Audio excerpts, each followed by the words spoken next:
नया टॉपिक करेंगे। हमारे चैप्टर का नाम है हाउ डू ऑर्गेनिज्म रिप्रोड्यूस। ये बायोलॉजी का चैप्टर है।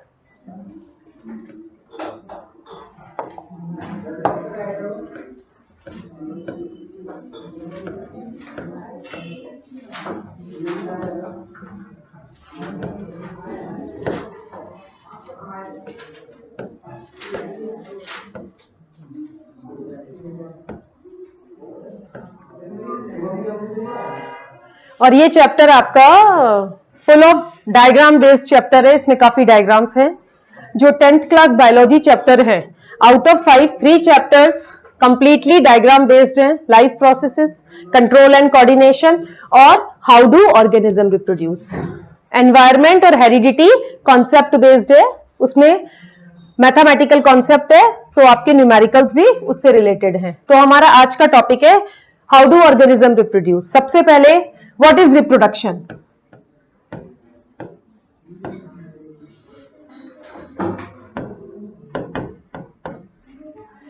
रिप्रोडक्शन क्या है, सबसे पहले हम ये जानेंगे। लाइफ प्रोसेस में हमने स्टडी किया था द इंपॉर्टेंट प्रोसेसेस और बेसिक लाइफ एक्शंस जो कि हमारी जिंदगी के लिए इंपॉर्टेंट होते हैं, जिनके बिना हम सरवाइव नहीं कर सकते हैं। जैसे हमने लिया था रेस्पिरेशन, न्यूट्रिशन, ट्रांसपोर्टेशन, एक्सक्रीशंस। सो ये लाइफ प्रोसेस हैं और ये इंडिविजुअल्स के लिए बहुत ज्यादा इंपॉर्टेंट है। रिप्रोडक्शन, अगर हम रिप्रोडक्शन के बारे में बोलते हैं तो ये इंपॉर्टेंट बायोलॉजिकल प्रोसेस है, लेकिन ये इंपॉर्टेंट लाइफ प्रोसेस नहीं है जैसे कि respiration, nutrition, other life processes है। तो रिप्रोडक्शन को हम डिफाइन करेंगे, it is a biological process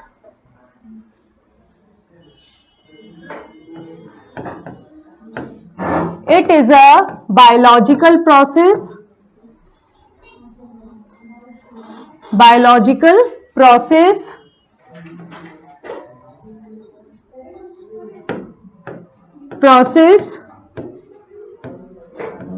by which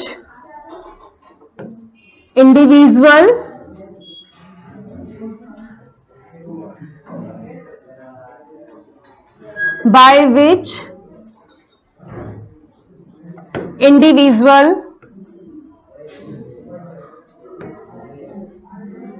produce their own kind.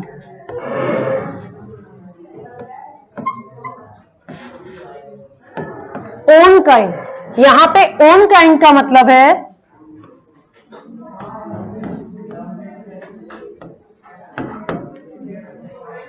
मैंने यहां पे ओन काइंड लिखा है। ओन काइंड का मतलब है सेम स्पीशीज या अपने जैसे इंडिविजुअल जो एक ही स्पीशीज को बिलोंग करते हैं। सबसे पहले हम यहां देखेंगे व्हाट इज स्पीशीज। हम नॉर्मल वे में स्पीशीज को वैरायटी भी ले लेते हैं, लेकिन बायोलॉजी में स्पीशीज की स्पेसिफिक डेफिनेशन है और एक मेजर कैरेक्टर है कि species refers the group of individuals which show the most similar characteristic and they can interbreed to each other. So हम सिंपल वे में हम कह सकते हैं कि स्पीशीज में वो इंडिविजुअल इंक्लूड होंगे जिनमें आपस में रिप्रोडक्शन होता है। इंटर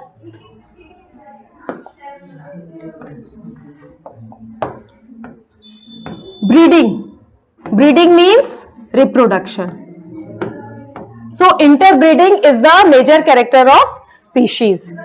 सो अगर हम लाइफ प्रोसेस और रिप्रोडक्शन के बीच में कंपैरिजन करें तो हम ये कह सकते हैं कि reproduction is a important process for the survival of species. इसका क्या मतलब है कि रिप्रोडक्शन एक इंपॉर्टेंट प्रोसेस है जिससे कि एक स्पीशीज के इंडिविजुअल्स का नंबर बढ़ता है, लेकिन लाइफ प्रोसेस केवल इंडिविजुअल के लिए इंपॉर्टेंट है।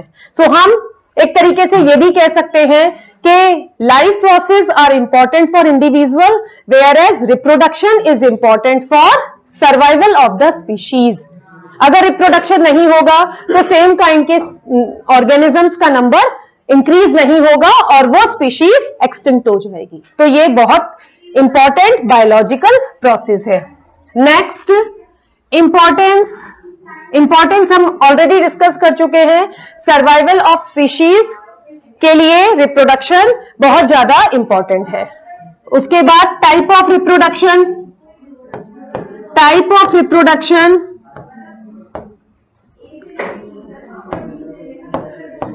type of reproduction mainly? Asexual reproduction or sexual reproduction?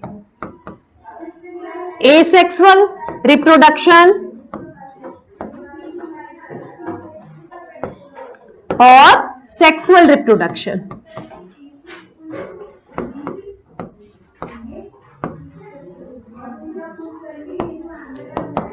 ये भी नाम से ही पता चल रहा है asexual.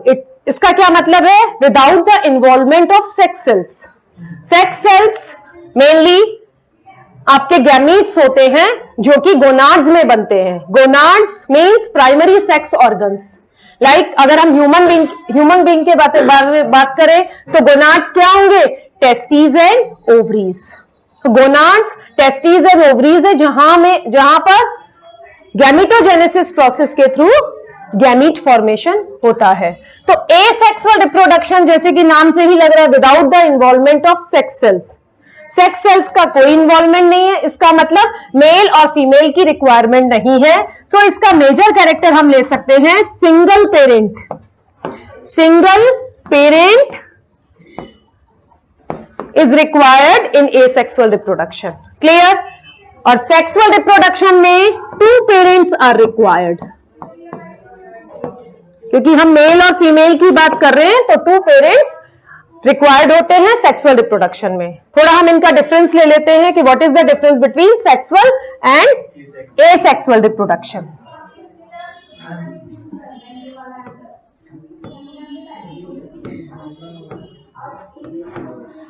Difference sexual asexual reproduction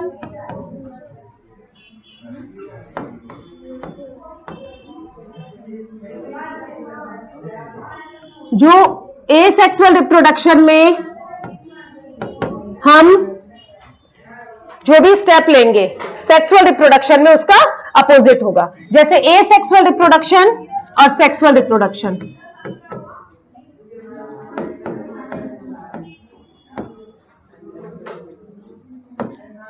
so पहला पॉइंट तो सिंपल है, sexual reproduction, asexual reproduction single parent is required. मैं शॉर्ट में लिख रही हूं यहां पर, सिंगल पेरेंट की रिक्वायरमेंट होती है। क्लियर? और सेक्सुअल रिप्रोडक्शन में 2 parents are required. Second point, single parent is required, इसका मतलब जो भी सेक्सुअल रिप्रोडक्शन के प्रोसेसेस होते हैं वो एसेक्सुअल रिप्रोडक्शन में नहीं होंगे। तो इसका मतलब है no gametogenesis. Second point, no gametogenesis. Gametogenesis क्या होता है? ये एक प्रोसेस होता है फॉर फॉर्मेशन ऑफ गैमीट्स।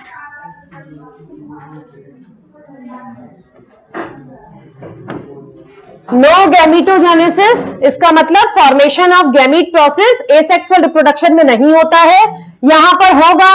तो मैं यहां लिख रही हूं गैमीटोजेनेसिस। गैमीटोजेनेसिस प्रोसेस विल बी देयर। अब जब गैमीट्स ही नहीं बन रहे हैं तो मियोसिस डिवीजन भी नहीं होगा, क्योंकि आपको पता है सेक्सुअल रिप्रोडक्शन में जब गैमीट्स बनते हैं उसी समय मियोसिस डिवीजन होता है। So no meiosis division, no meiosis division. Clear? और यहां पर अगर आप इस पॉइंट को लिखेंगे मियोसिस डिवीजन इज देयर, क्योंकि मियोसिस आपका रिडक्शनल डिवीजन होता है और ये जब गैमीट बनते हैं उसी समय मियोसिस डिवीजन होता है, क्योंकि गैमीट्स हैप्लॉइड होते हैं। हैप्लॉइड का मतलब है क्रोमोसोम्स का नंबर आधा होता है, हाफ होता है। हमारी जैसे अगर हम ह्यूमन बीइंग की बात करें, नॉर्मल सेल में 46 नंबर क्रोमोसोम्स होते हैं और 23 पेयर्स ऑफ क्रोमोसोम्स प्रेजेंट होते हैं। लेकिन अगर हम गैमीट्स की बात करें, जैसे मेल में स्पर्म और फीमेल में एग, तो उसमें रिडक्शनल डिवीजन होता है जिसे मियोसिस डिवीजन कहते हैं, और मियोसिस के थ्रू क्रोमोसोम्स का नंबर गैमीट में हाफ होता है। यहां भी एक इंपॉर्टेंट क्वेश्चन बनता है, how the sexual reproduction is important to maintain the constant number of chromosome. तब उस आंसर में आप ये समझा के लिखेंगे कि गैमीट बनते समय क्रोमोसोम्स का नंबर हाफ होता है और जब जायगोट बनता है तो क्रोमोसोम्स का नंबर दोबारा डबल हो जाता है। यानी हमारी हर सेल में हम बोलेंगे 46 क्रोमोसोम्स होते हैं, लेकिन जब मेल में स्पर्म बनता है और एग बनता है फीमेल में, उनमें गैमीट्स का नंबर 23, उनमें क्रोमोसोम्स 23 होते हैं। और जब जायगोट बनता है तो स्पर्म के 23 और एग के 23 मिलकर 46 क्रोमोसोम्स जायगोट में होते हैं। तो कांस्टेंट नंबर्स हो गया, क्योंकि हमने स्टार्ट किया था चाहे हम स्पर्म मदर सेल लें या एग मदर सेल लें, उसके अंदर क्रोमोसोम्स का नंबर 46 होता है, और जब हमारा जायगोट फॉर्म हुआ है उसमें भी क्रोमोसोम्स का नंबर 46 है। तो this way the chromosomes number is maintained during the sexual reproduction process. So meiosis division take place here. Clear? Next point, meiosis नहीं है, हुआ है, गैमीट नहीं बने हैं। जब गैमीट ही नहीं बने तो फर्टिलाइजेशन भी नहीं होगा। So no fertilization process, no fertilization process. और यहां पे क्या होगा? Fertilization process take place. So mass fertilization process. Fertilization क्या होता है? Fusion of male and female gamete is called fertilization. So fertilization process is there. Fifth point, no zygote formation, क्योंकि जब फर्टिलाइजेशन ही नहीं हुआ है तो जायगोट भी नहीं बनेगा, क्योंकि जायगोट फर्टिलाइजेशन का प्रोडक्ट है। अगर हम जायगोट को डिफाइन करें, अगर ये आता है व्हाट इज जायगोट, तो आपकी डेफिनेशन होगी zygote is a single celled with diploid number of chromosomes. Zygote एक सिंगल सेल होता है, उसके बाद उसमें डिवीजन होते हैं और फिर वो मल्टी सेलुलर एम्ब्रियो और उसके बाद में फीटस में कन्वर्ट होता है। So no zygote formation here, zygote formation.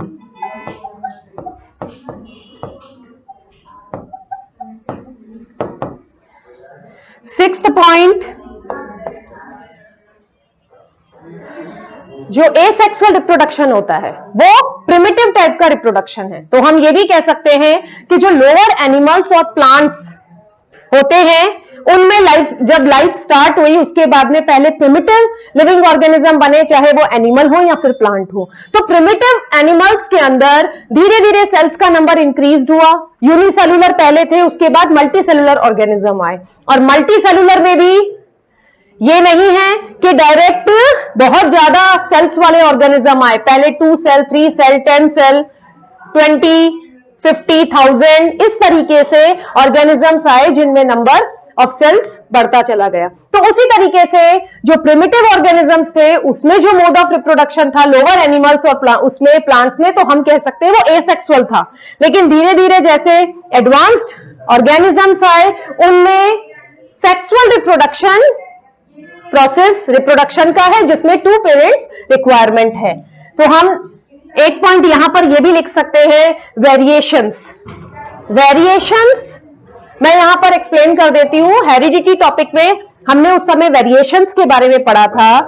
Variable आप मैथ्स में भी जैसे यूज करते हैं, वेरिएबल मतलब डिफरेंट थिंग्स, यानी आप X Y Z different variables लेते हैं और उसके साथ फिक्स्ड वैल्यू लेते हैं। इसी तरीके से वेरिएबल यहां पर हम वेरिएशंस दे देते हैं कि लिविंग ऑर्गेनिजम्स, चाहे हम एक स्पीशीज के इंडिविजुअल की बात करें, जैसे ह्यूमन बींग्स है, हम सब ह्यूमन बींग्स हैं, लेकिन हम सब में भी वेरिएबल हैं, हम सब में भी डिफरेंसेस हैं। हम मेजर स्ट्रक्चर एक होने के बावजूद भी हम सब अलग अलग हैं, हमारी इंडिविजुअल आइडेंटिटी है। और वो किस कारण से है कि हमें कोई ना कोई कैरेक्टर डिफरेंस है। सो वेरिएशंस डिफाइन कर सकते हैं, it is a difference in the character among the individual of a same species. यानी हम सब एक ही स्पीशीज के मेंबर है, लेकिन फिर भी हम सब एग्जैक्टली सेम नहीं है। ऑर्गन सिस्टम वर्किंग सेम है, मेल है मेल रिप्रोडक्टिव सिस्टम, फीमेल है फीमेल रिप्रोडक्टिव सिस्टम, लेकिन उसके अलावा भी बहुत सारे कैरेक्टर्स डिफरेंट हैं। लेकिन वो इतने डिफरेंट नहीं है कि हम में से कोई न्यू स्पीशीज फॉर्मेशन अभी पॉसिबल नहीं है कि कोई इंडिविजुअल बिल्कुल न्यू स्पीशीज को फॉर्म कर दे, जो कि एवोल्यूशन का पार्ट है। सो हम ये कह सकते हैं कि एसेक्सुअल रिप्रोडक्शन में वेरिएशंस वेरी वेरी लो, यानी वेरिएशंस बहुत ही कम होते हैं। तो हम मोटे तौर पे उन्हें इग्नोर कर सकते हैं, लेकिन हम ये नहीं कह सकते कि there is no variation in asexual reproduction. तो हमें वहां पर ये एक्सप्लेन भी करना पड़ेगा कि वेरिएशंस, क्योंकि जब भी डीएनए कॉपिंग होती है, डीएनए कॉपिंग चाहे एसेक्सुअल में हो चाहे सेक्सुअल में हो, तो डीएनए कॉपिंग के समय इनएक्यूरेसीज आती हैं और उसके कारण एरर आते हैं, और एरर के कारण जो डीएनए की कॉपी होती है वो एग्जैक्टली 100% सेम नहीं होती है। कुछ ना कुछ इनएक्यूरेसीज आती है, एरर आते हैं, और उन्हीं एरर और इनएक्यूरेसीज के कारण वेरिएशंस आते हैं। लेकिन एसेक्सुअल रिप्रोडक्शन में बहुत ही कम वेरिएशन होते हैं, वेरी वेरी लो वेरिएशन, इसलिए हम उन्हें नेग्लिजिबल मान सकते हैं। तो हम मोटे तौर पर यह कह सकते हैं कि no variations are there, so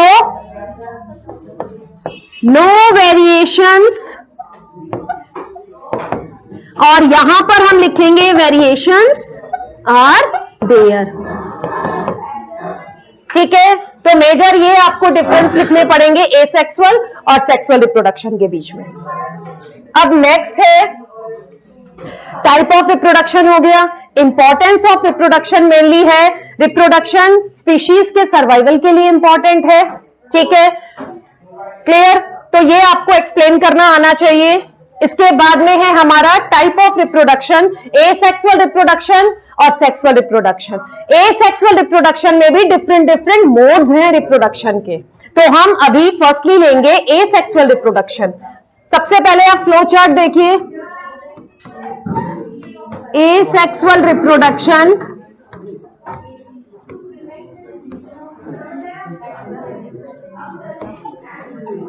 asexual reproduction plant और एनिमल दोनों के अंदर होता है। तो मेजरली यहां पर हम मेन टाइप्स देखेंगे, प्लांट के भी और एनिमल्स के भी कंबाइंडली मेन टाइप्स देखेंगे कि किस टाइप से रिप्रोडक्शन है। तो ये आपका मेजरली फ्लो चार्ट है।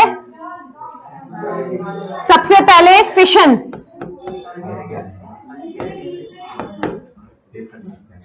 देन फ्रेगमेंटेशन, फिर हम इसको एक एक करके एग्जाम्पल के साथ इसको लेंगे। फ्रेगमेंटेशन, ये बहुत इंपॉर्टेंट प्रोसेस है और बोर्ड में इससे रिलेटेड क्वेश्चंस आते हैं। Different type of asexual method, like amoeba का बाइनरी फिशन आपसे पूछा जा सकता है, और फ्रेगमेंटेशन है, रीजनरेशन पर काफी पेपर्स में अगर आप देखेंगे पिछले PYQs तो उसमें रीजनरेशन पर भी क्वेश्चन आता है। प्लेनेरिया का एग्जांपल है, तो रीजनरेशन भी इंपॉर्टेंट एसेक्सुअल रिप्रोडक्शन मेथड है।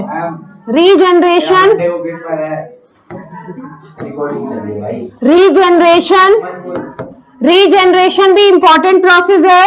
रीजनरेशन के बाद स्पोर फॉर्मेशन, हम इन्हें एक एक करके लेंगे।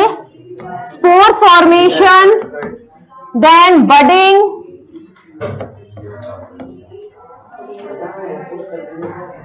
इस चैप्टर पे क्वेश्चंस आपके बोर्ड में पूछे जाते हैं। अगर ये चैप्टर आप अच्छी तरीके से प्रिपेयर कर लेंगे तो इसके मार्क्स आपको फुल मिल सकते हैं। डायग्राम प्रैक्टिस भी इस चैप्टर में इंपॉर्टेंट है। Fission, fragmentation, regeneration, spore formation, budding और वेजिटेटिव प्रोपोगेशन। वेजिटेटिव प्रोपोगेशन जो कि मेनली प्लांट्स में होता है, हम ये भी लेंगे। वेजिटेटिव प्रोपोगेशन, इसका फ्लोचार्ट जब हम डिटेल में पढ़ेंगे तो इसका फ्लोचार्ट अलग से मैं बना दूंगी। वेजिटेटिव रिप्रोडक्शन भी बोल सकते हैं, प्रोपोगेशन भी बोल सकते हैं। फिशन जो है इसके भी दो टाइप्स है मेनली, बाइनरी फिशन। बाइनरी जैसे कि नाम से ही है, टू इंडिविजुअल्स के पेरेंट की बॉडी से दो डॉटर ऑर्गेनिजम्स डेवलप्ड होते हैं। और multiple fission, multiple fission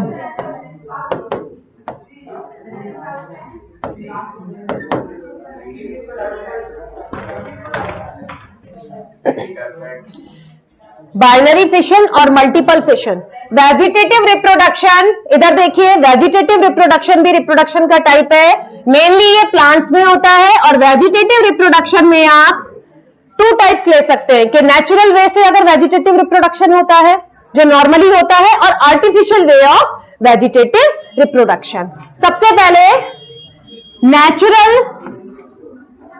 natural way, यानी प्लांट में अपने आप से ही रिप्रोडक्शन हो रहा है, उसका या तो रूट है, स्टेम है, या लीफ पोर्शन रिप्रोडक्शन के लिए रिस्पॉन्सिबल है।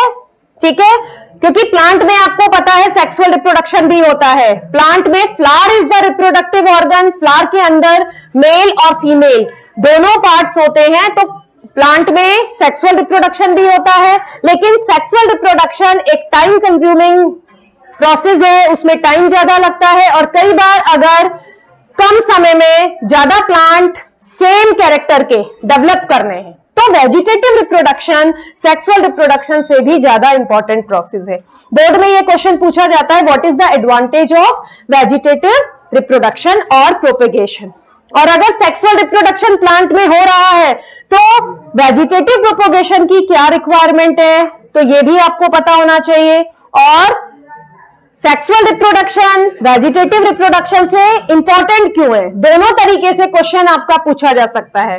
सबसे पहले यह भी पूछा जा सकता है, why vegetative reproduction is good for sexual reproduction. तो इसमें हमारा मेन आंसर ये आएगा कि अगर हमें सेम टाइप का प्लांट ग्रो करना है, सेम वैरायटी का प्लांट ग्रो करना है, हम नहीं चाहते कि उसमें फर्दर कोई वेरिएशन आए, कोई चेंजेस आए, तो ये वेजिटेटिव रिप्रोडक्शन बहुत ही अच्छा मेथड है, क्योंकि इसमें कम समय में ज्यादा प्लांट्स ग्रो किए जा सकते हैं सेम कैरेक्टर वाले। तो हम सेक्सुअल रिप्रोडक्शन में टाइम लगेगा, तो इससे अच्छा है कि वेजिटेटिव प्रोपेगेशन से large number of plant produce किए जा सकते हैं। और अगर हम इसकी डिसएडवांटेज बोलें कि व्हाट इज द डिसएडवांटेज, तो मेनली डिसएडवांटेज हम ये कह सकते हैं कि बहुत ज्यादा वेरिएशंस इसमें इंट्रोड्यूस नहीं करवा सकते। अगर फार्मर चाहता है कि एक ही प्लांट या उस प्लांट के अंदर ज्यादा वेरिएशंस आ जाएं, ज्यादा कैरेक्टर आ जाएं, तो वेजिटेटिव रिप्रोडक्शन यहां पर एप्लीकेबल नहीं होगा। तो फिर सेक्सुअल रिप्रोडक्शन प्रोसेस ही इंपॉर्टेंट है उस समय। तो आपको ये चीज मेनली देखनी है कि अगर सेम प्लांट, पेरेंट प्लांट अच्छा है, उसमें अच्छे कैरेक्टर हैं, और वही कैरेक्टर अगर आगे वाली ऑप्शंस में भी कंटिन्यू रखने हैं, तो वेजिटेटिव प्रोपेगेशन एक बेस्ट वे है। लेकिन अगर वेरिएशन चाहिए, अंतर चाहिए, या अच्छी वैरायटी, इंप्रूव्ड वैरायटी चाहिए, तो sexual reproduction is the best way. ये क्वेश्चन बोर्ड में आता है, तो आप इंपॉर्टेंट क्वेश्चन है उसे याद कर लीजिए। Natural vegetative propagation and artificial vegetative propagation दो टाइप के मेनली हैं। नेचुरल जैसे कि नाम से ही है, पता है कि नेचुरली अगर प्लांट का पार्ट एबल है कि उससे उस पार्ट से पूरा प्लांट डेवलप हो जाए, तो उसे नेचुरल वेजिटेटिव प्रोपेगेशन मेथड कहते हैं। विदाउट द ह्यूमन एफर्ट, यानी यहां पर ह्यूमन को कोई एफर्ट यूज नहीं करना, एटमॉस्फेरिक कंडीशन या एनवायरमेंटल कंडीशन के कारण अगर किसी प्लांट पार्ट से नेचुरली प्लांट ग्रो हो जाए तो वो नेचुरल मेथड होगा। जबकि आर्टिफिशियल मेथड में मेनली ह्यूमन एफर्ट का यूज होता है।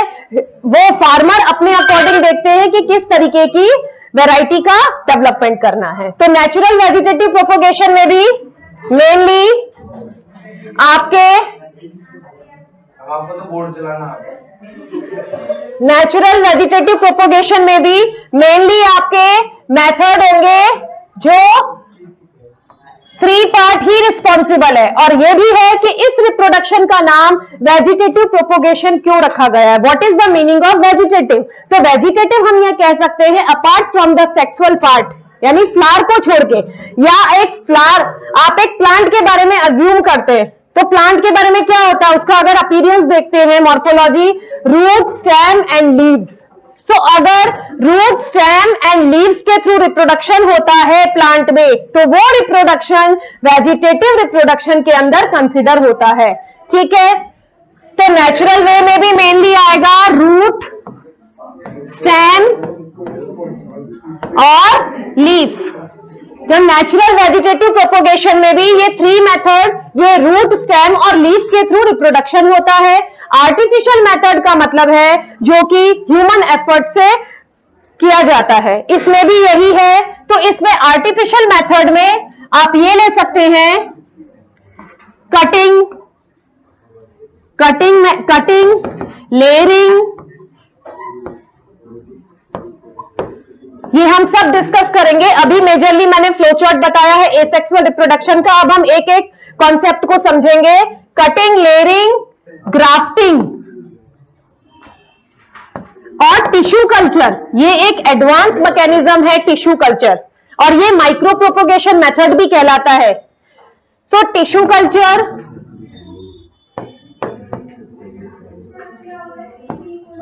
ये हम सब स्टडी करेंगे अभी। टिश्यू कल्चर, इस मेथड को क्यों बोला जाता है, ये भी इंपॉर्टेंट है। कई बार बोर्ड में ये क्वेश्चन पूछ लिया जाता है। इससे रिलेटेड क्वेश्चन बोर्ड में आ चुके हैं, जैसे व्हाट इज कैलस, एक डेफिनेशन पूछी जाती है, what is callus. So callus tissue culture technique में डेवलप्ड होता है। तो हम ये कह सकते हैं callus is a undifferentiated mass of cells which is developed by tissue culture process. तो इसे डिटेल में हम बाद में देखेंगे। सो मेनली एसेक्सुअल रिप्रोडक्शन को आप इस तरीके से कैटेगराइज कर सकते हैं। अब हम सबसे पहले लेंगे, ये मैं आपको यही थोड़ा एक्सप्लेन कर देती हूं, फिशन। फिशन मीन्स होता है body splitting of the parent body. Parent की बॉडी स्प्लिट होती है और डॉटर सेल्स या डॉटर इंडिविजुअल्स बनते हैं। बाइनरी फिशन, बाइनरी का मतलब होता है टू। तो बाइनरी फिशन, ये फिशन का वो टाइप है जिसमें पेरेंट बॉडी स्प्लिट होती है और टू डॉटर सेल्स बनते हैं और टू डॉटर इंडिविजुअल्स बनते हैं। और multiple fission, multiple fission means parent body से मल्टीपल डॉटर न्यूक्लियाई और डॉटर सेल्स फॉर्मेशन होता है। ठीक है, तो फिशन में होता है पेरेंट बॉडी जो होती है वो स्प्लिट होती है, टूटती है। जैसे अगर ये पेरेंट बॉडी है, इसके ये टूटती है और इससे अगर टू पार्ट्स बन रहे हैं, टू डॉटर सेल्स बन रही हैं, तो वो बाइनरी फिशन होगा। और अगर मल्टीपल डॉटर सेल्स बनती हैं तो वो मल्टीपल फिशन होता है। ठीक है, फ्रेगमेंटेशन, सेकेंड मेथड जो है फ्रेगमेंटेशन, ये आपका थोड़ा मल्टी सेलुलर एनिमल्स ऑर्गेनिजम्स में होता है, प्लांट्स में होता है। और इसमें फ्रेगमेंटेशन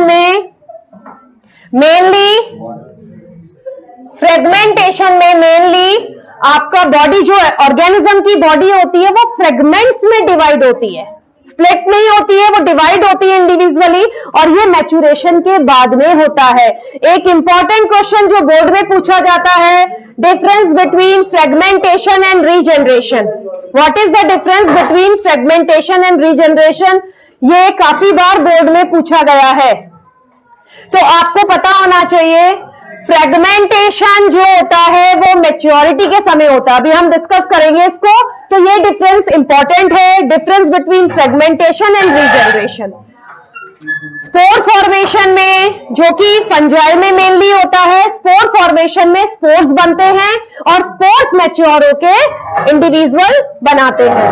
बडिंग प्रोसेस है, ये एनिमल्स में होता है, हाइड्रा में बडिंग होता है और फंगस में भी होता है, जैसे ब्रेड मोल्ड, सॉरी इसमें आपका फंगस में होता है मेनली। ये रीजनरेशन जो होगा वो आपका प्लेनेरिया में होगा। स्पोर फॉर्मेशन जो होगा वो फंगस में भी होता है, राइजोपस उसका एग्जांपल है। क्लियर, बडिंग प्रोसेस है, उसमें आउटग्रोथ डेवलप्ड होती है। तो बडिंग में आपका यीस्ट में भी बडिंग होती है। यीस्ट एक यूनिसेलुलर फंजाई है, इसको नोट कर लीजिए। नॉर्मली सारे फंजाई मल्टी सेलुलर हैं। बोर्ड में क्वेश्चन भी पूछा जा सकता है कि right the name of a unicellular fungi that is yeast, YEAST। और यीस्ट में बडिंग प्रोसेस होता है मेनली फॉर रिप्रोडक्शन। ठीक है, अब हम इसे डिटेल में लेंगे एक एक टॉपिक को। सबसे पहले हम लेंगे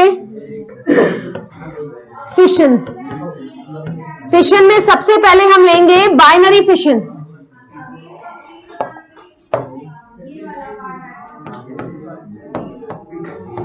बाइनरी फिशन,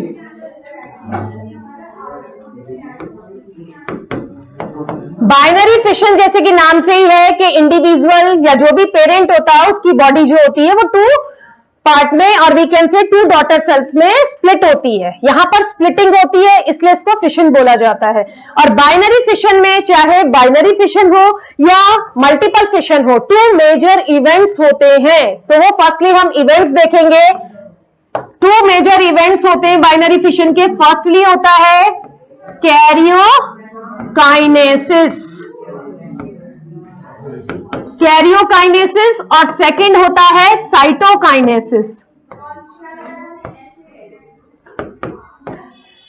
कैरियोकाइनेसिस होता है न्यूक्लियस का डिवीजन और साइटोकाइनेसिस होता है साइटोप्लाज्म का डिवीजन। सो कैरियोकाइनेसिस, न्यूक्लियस डिवीजन।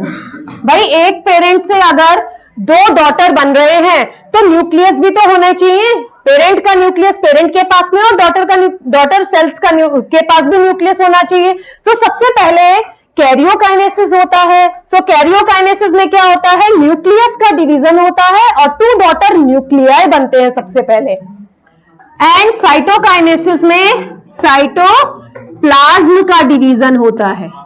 ठीक है, कैरियोकाइनेसिस से 2 न्यूक्लियस बनते हैं जिन्हें डॉटर न्यूक्लियाई बोलते हैं और उसके बाद में साइटोप्लाज्म के डिवीजन से 2 डॉटर सेल बनते हैं। देखिए यहां पर अमीबा का मैं एग्जांपल लेती हूं। अमीबा आपको पता है यूनिसेलुलर ऑर्गेनिज्म है, एक्वेटिक ऑर्गेनिज्म है, केवल इसकी बॉडी एक ही सेल की बनी हुई है और इसका शेप अगर हम बोले तो ये इर्रेगुलर शेप का होता है सूडोपोडिया के कारण, जो कि कंटिन्यूअसली बनते रहते हैं और अपीयर और हम कह सकते हैं और गायब भी होते रहते हैं। तो उसके कारण इसका कोई फिक्स्ड शेप नहीं होता है। तो अमीबा इर्रेगुलर शेप का होता है। जैसे अमीबा में यहां पर लेबलिंग करना इंपॉर्टेंट है कि कैसे आप डायग्राम को लेबल करते हैं। तो पहले डायग्राम में अगर आप अमीबा के थोड़े पार्ट्स बता दें जैसे सूडोपोडिया, साइटोप्लाज्म, न्यूक्लियस, तो अच्छा है, उसके बाद बताने की कोई जरूरत भी नहीं है।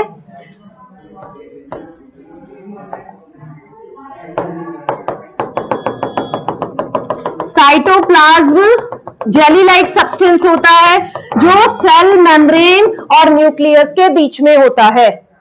क्लियर?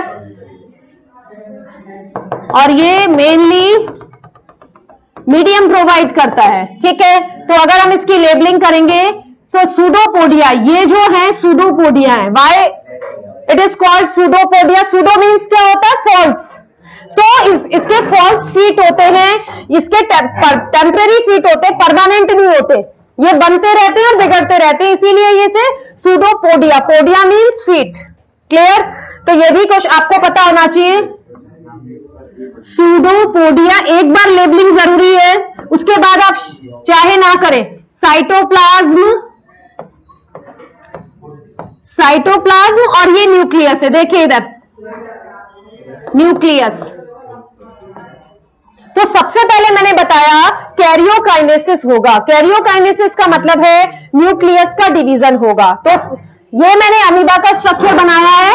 सेकंड में आपका क्या होगा, न्यूक्लियस जो होगा वो इलोंगेट होगा। न्यूक्लियस इलोंगेट होगा, इस तरीके से इलोंगेट होगा न्यूक्लियस। ठीक है, इलोंगेट होगा और फिर 2 पार्ट्स में डिवाइड होगा, 2 डॉटर न्यूक्लियाई बनेंगे इसमें। तो आप इसको सेकंड में लेबलिंग, एनसीईआरटी में इतनी लेबलिंग नहीं दे रखी है, लेकिन फिर भी आपको इतनी लेबलिंग एटलीस्ट करनी है। जैसे आपने यहां पर लिख दिया elongation of nucleus, elongation of nucleus.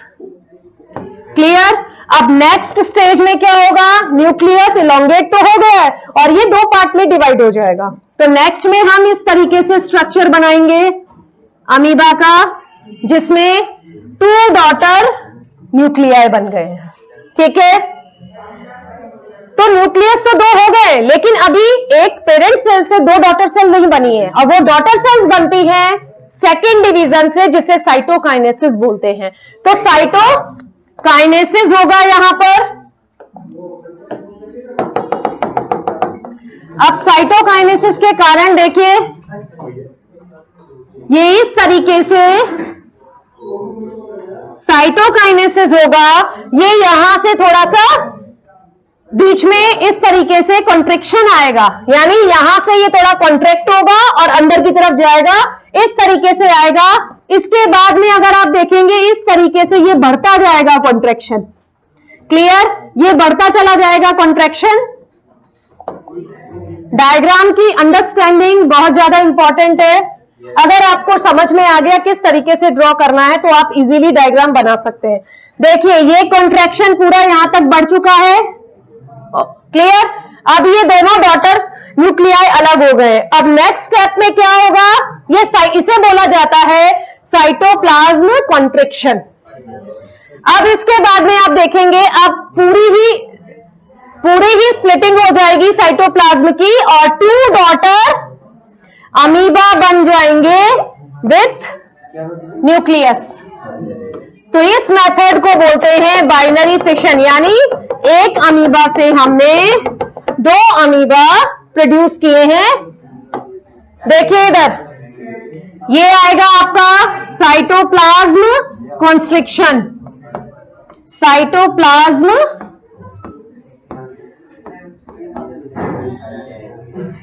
इतनी लेबलिंग आपको करनी है, साइटोप्लाज्म कॉन्स्ट्रिक्शन। और यहां पर आपको लिखना है डॉटर, यहां पर स्पेस की वजह से मैं यहां लिख देती हूं daughter amoeba. Okay, daughter amoeba, daughter amoeba. Clear? तो 2 डॉटर अमीबा बनेंगे। और इसे हम ये भी है, आपने ये देखा है कि जो बाइनरी फिशन हुआ है इसमें पेरेंट बॉडी ही स्प्लिट हुई है और उससे डॉटर इंडिविजुअल बन रहे हैं।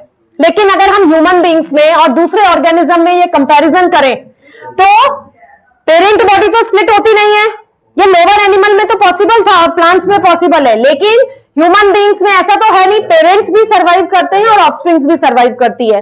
तो यहां अमीबा के लिए एक क्वेश्चन ये भी आ सकता है, अमीबा इज इमोर्टल, कि अमीबा कभी मरता नहीं है, it is immortal, justify the statement.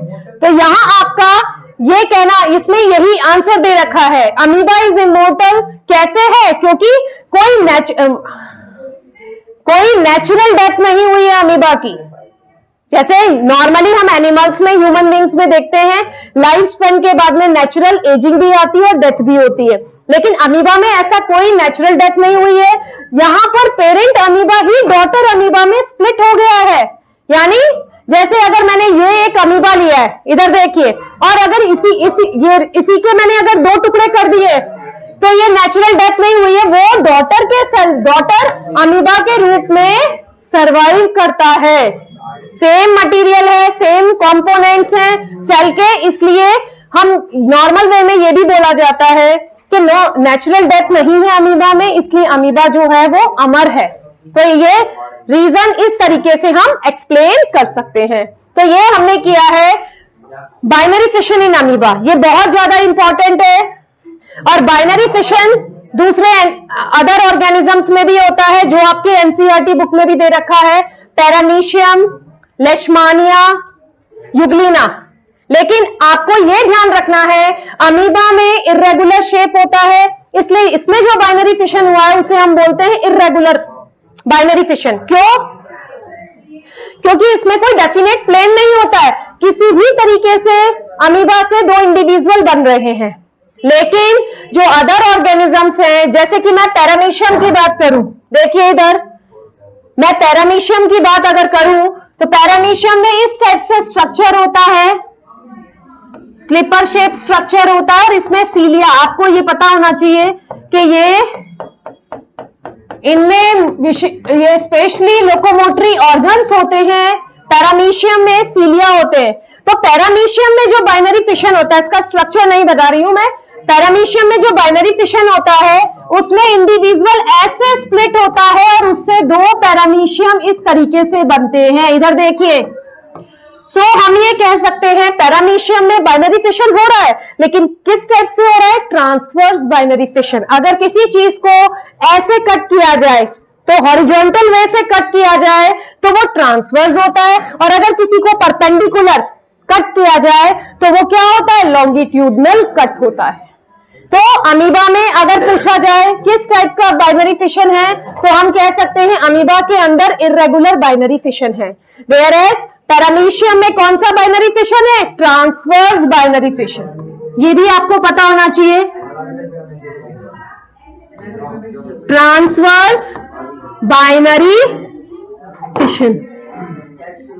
और अगर हम लेशमानिया या युग्लिना की बात करें, लेशमानिया और युग्लिना इस तरीके से कटते हैं, स्प्लिट होते हैं लॉन्गिट्यूडनल, ठीक है। जैसे ये इस तरीके से आप ले लीजिए, स्ट्रक्चर है इंडिविजुअल का, ठीक है। तो ये इस तरीके से स्प्लिट होता है, इस तरीके से स्प्लिटिंग बढ़ती है। सो इस टाइप की स्प्लिटिंग को हम कहेंगे लॉन्गिट्यूडनल और वर्टिकल। सो लेशमानिया और इसमें युग्लिना में लॉन्गिट्यूडनल बाइनरी फिशन होता है, ठीक है। तो आपको इतना पता होना चाहिए। इसके बाद हम लेते हैं मल्टीपल फिशन। मल्टीपल फिशन जैसे कि नाम से ही पता चल रहा है, इंडिविजुअल मल्टीपल फिशन। इसमें एक इंडिविजुअल से मल्टीपल डॉटर सेल्स बनती हैं, ज्यादा इंडिविजुअल बनते हैं, और ये होता है मेनली प्लाज्मोडियम में। प्लाज्मोडियम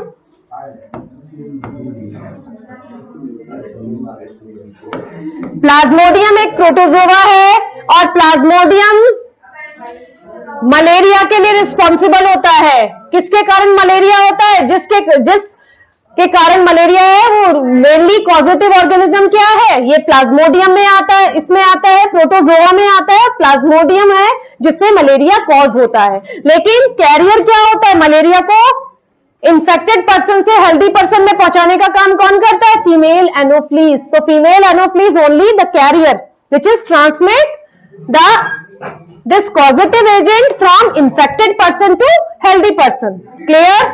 लेकिन main causative organism this plasmodium, जो कि प्रोटोजोआ से बिलोंग करता है। तो प्लाज्मोडियम में मल्टीपल फिशन होता है। देखिए इधर, प्लाज्मोडियम में एक हार्ड कवरिंग होती है, और नॉर्मली ये मल्टीपल फिशन अनफेवरेबल कंडीशन में होता है, कि जब कंडीशन सही नहीं है, ऑर्गेनिज्म के चारों तरफ एक प्रोटेक्टिव कोटिंग बन जाती है, जिसे सिस्ट बोला जाता है। इस कोटिंग को क्या बोला जाता है? सिस्ट।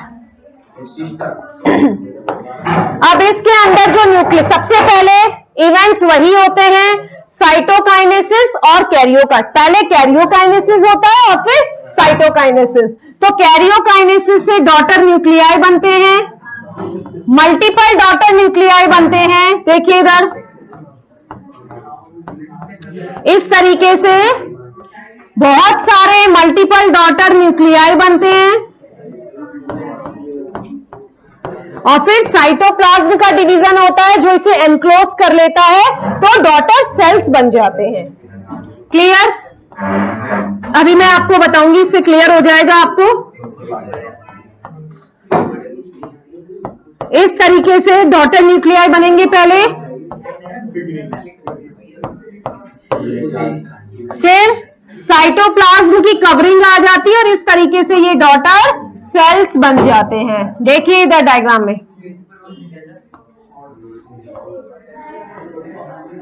और अनफेवरेबल कंडीशन, जबकि कंडीशन सही नहीं है इसके मैच्योरेशन के लिए, ये ग्रो करता है, तो जब कंडीशन सही नहीं होती तब तक ये प्रोटेक्टिव कवरिंग के अंदर रहते हैं, जिसे सिस्ट बोला जाता है। और जैसे ही फेवरेबल कंडीशन होती है, ये सिस्ट जो होगी वो बस्ट हो जाएगी, और मल्टीपल डॉटर सेल्स लिबरेट होंगे बाहर, और वो फिर वो डेवलप होके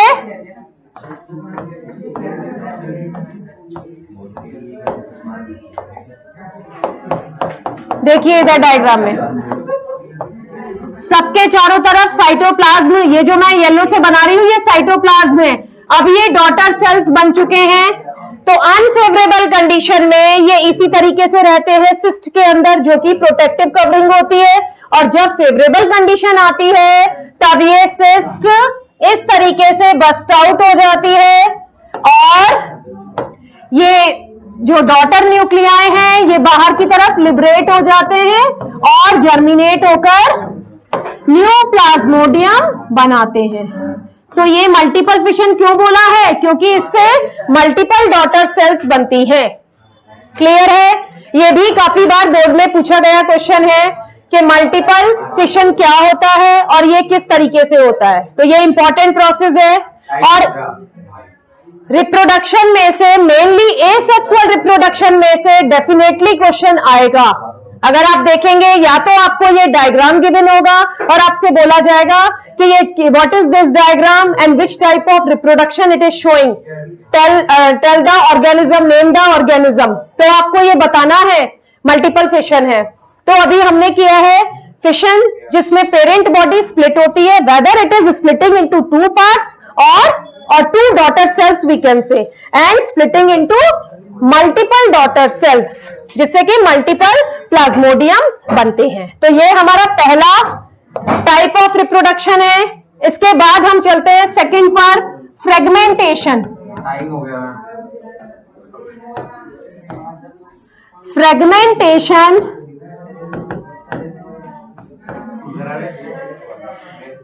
ये आज हम देख लेते हैं। फ्रेगमेंटेशन ये मेनली मल्टी सेलुलर ऑर्गेनिज्म में होता है और मेनली ये एल्गी में होता है। Spirogyra is the example of algae जिसमें कि ये फ्रेगमेंटेशन प्रोसेस होता है।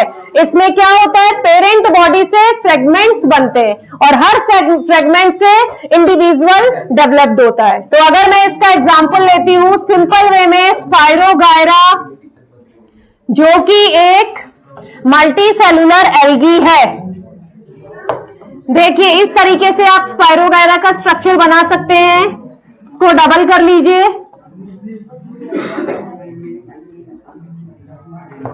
और इसके अंदर न्यूक्लियस दिखा सकते हैं।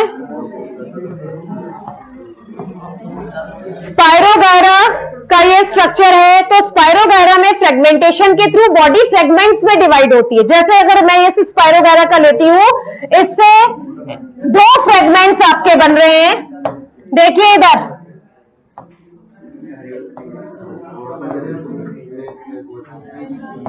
यानी पेरेंट की बॉडी दो फ्रेगमेंट्स में डिवाइड हो गई है इस तरीके से।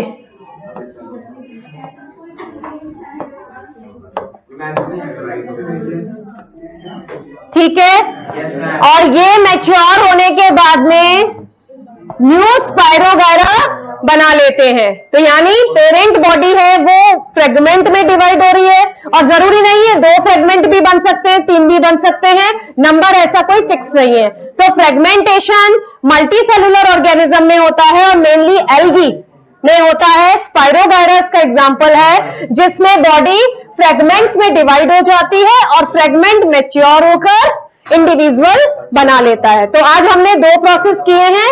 नेक्स्ट टाइम पे हम बाकी प्रोसेस को देखेंगे एसेक्सुअल रिप्रोडक्शन के। Thank you so much, have a nice day.